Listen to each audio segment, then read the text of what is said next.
Color is one of the most basic concepts taught to us as kids, but it is also often one of the most misunderstood components in visual storytelling. In Bruce Bloch's The Visual Story, he states that audiences notice color immediately and respond to it emotionally, which is probably why it's very hard for the casual audience to examine the techniques filmmakers use to maximize the impact of color photography.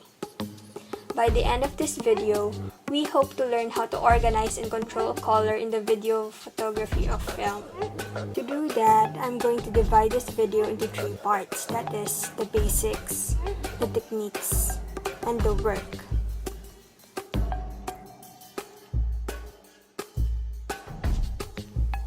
As I stated earlier, color theory is often misunderstood. This misunderstanding arises from our misconception of the color wheel, even from early childhood. In order to correct these misconceptions, we need to review the basic color systems. Color systems refer to the way color is mixed and organized. There are two color systems. Number one is the additive system. In the additive system, color is produced by mixing the light of one color and the light of another color, and where these two lights meet is where a third color is produced. The additive system also has its own color wheel and primary colors. These primary colors are red, green, and blue. The second color system is the subtractive system. This is the system that's probably more familiar to us because this was how mixing of colors was taught to us as kids. When you mix red and yellow, it makes orange. When you mix red and yellow, it makes orange. When you mix these two, you'll see a new color magically. When you mix red and yellow, it makes orange. This is called subtractive because to produce a new color, the two colors basically subtract from each other's wavelengths. The subtractive system also has its own color wheel and primary colors. These primary colors are magenta, yellow, and cyan. Basically, the ink we use in our inkjet printers, since almost everything in the real world is produced by this color system. It's a perfect world. Another reason why color is difficult to understand is because color identification is subjective and very hard to verbalize accurately the way we picture it in our minds. For example, when we say lava red to describe red, do we mean this, or this? The Woman is one of my favorite movies, but until now I still have no idea what Jungle Red! The first step to being more precise in identifying our colors is by acquainting ourselves with the DNA of color, which are HBS or hue, brightness, and saturation. Using the hue name is a good way to start in describing a particular color. Hue refers to the position of a color on the color wheel. There are 8 hues. These are the ones we usually abbreviate to ROY-G-BIV or the colors of the rainbow.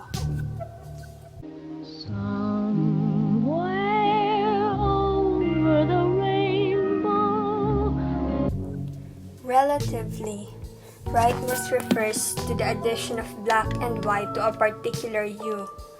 This is where you create pink by adding white to a red hue, or burgundy by adding a bit of black to the red hue.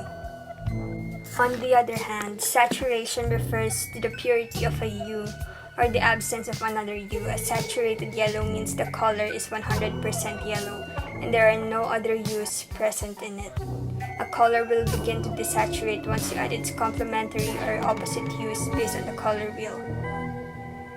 When there are equal amounts of two complementary colors, the resulting color will be gray.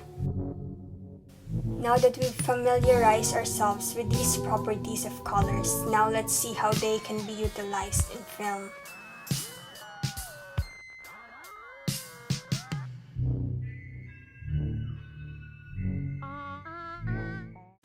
Contrast and affinity. Contrast, obviously, means difference or disparity. Affinity, meanwhile, indicates similarity. This technique is used in relation to hue, brightness, saturation, and even warmness and coolness. In terms of hue, this is what contrast looks like. In terms of brightness, this is what contrast looks like. In terms of saturation, this is what contrast looks like. In terms of temperature, this is what contrast looks like. In terms of hue, this is what affinity looks like. In terms of brightness, this is what affinity looks like. In terms of saturation, this is what affinity looks like. In terms of temperature, this is what affinity looks like. Another color technique used by filmmakers is color extension. This deals with the color's inherent brightness. Although we know that hues are 100% saturated, they still differ in their inherent brightness. When adjusted to black and white, we will see that yellow is the most inherently bright among the 8 hues, while blue is the darkest. So, how is knowing this useful? Block mentions that a saturated color might look intense, but the audience's attention will probably be drawn to the brightest first. Knowing this would be useful if the filmmaker wants to draw attention to something by using inherently bright hues against inherently darker hues. Another useful thing to know is Joseph Albert's study on the interaction of color, which details how colors appear to change when placed next to each other. This can be seen with number 1, hue and black or white. The susceptible color, or the color that appears to change, shifts in opposition to the brightness of the neighboring tone. For example, cyan in this picture appears darker because it is placed against a white background.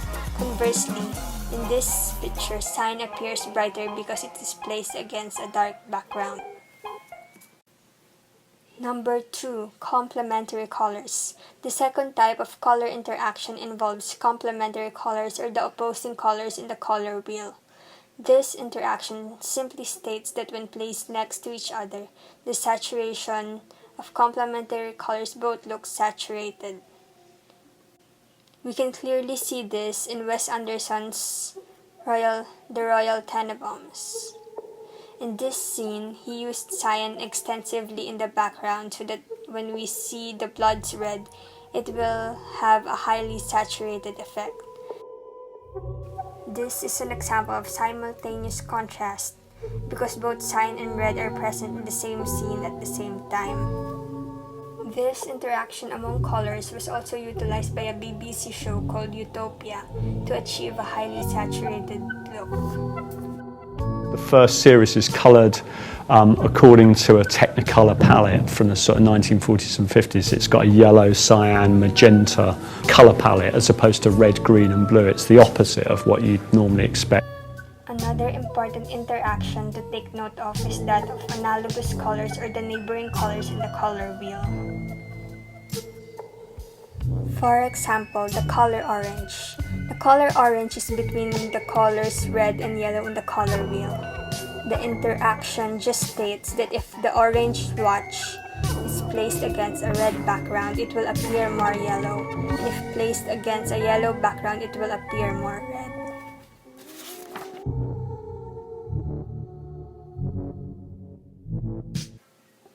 Now that we know these techniques, let us now see how these are applied in film productions. This is where color schemes come into play. The color scheme is a production's color plan. The color scheme serves many purposes, but the most obvious ones are perhaps 1. To set the mood, and 2. To aid in storytelling. Filmmakers could use a single hue to set a certain mood for the entire film. This is referred to as having a monochromatic color scheme. Filmmakers could use a single hue to set a certain mood for the entire film. This is referred to as having a monochromatic color scheme. A film that does this is The Matrix, which mostly uses green when the characters are in the Matrix, and more natural tones when they are in the real world. This is confirmed by the Wachowski brothers in a rare interview. Some films integrate the use of color into the film's narrative to actually drive the story forward or add certain nuances. For example, in this famous scene from Pretty Woman, Julia Roberts' character wears a bright red dress. Not only does this catch the viewer's attention, but it also marks an important turning point in Vivian and Edward's relationship. Color can also be used to associate colors with certain values. For example, in the original Sleeping Beauty, magenta and green were associated with evil characters, while blue was mostly used with good characters. Color has also been used to differentiate key time periods or locations.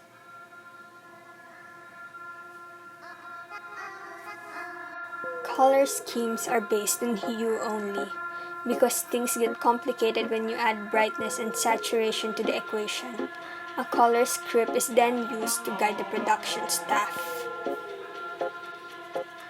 This is important because a production's use of color isn't only a task that falls under the director of photography, but one that concerns even costumers, production designers, and art directors. The art department needs to be acquainted with the production's color palette for the whole production to feel cohesive and not disjointed.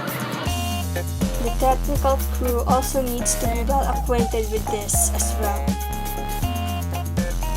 because shooting scenes in the proper color are highly dependent on the use of equipment such as lens filters, lighting filters, and the time and location of shoot as well. Technology has also progressed far enough to eliminate the necessity to use film photography, but filmmakers who prefer to do this are also now aided by techniques and technology like flashing, developing photochemical timing, and digital timing that helps in taking more control of color.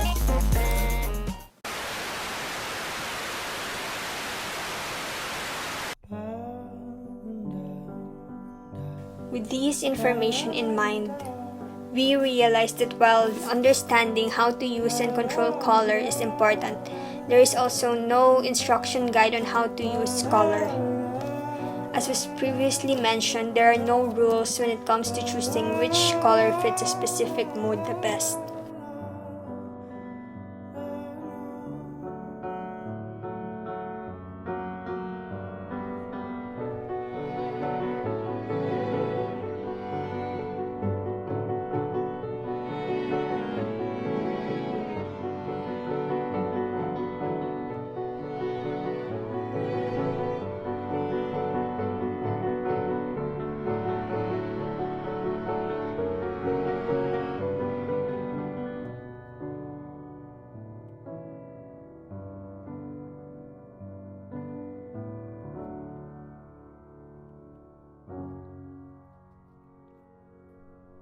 Je te laisserai des mots en dessous de ta porte,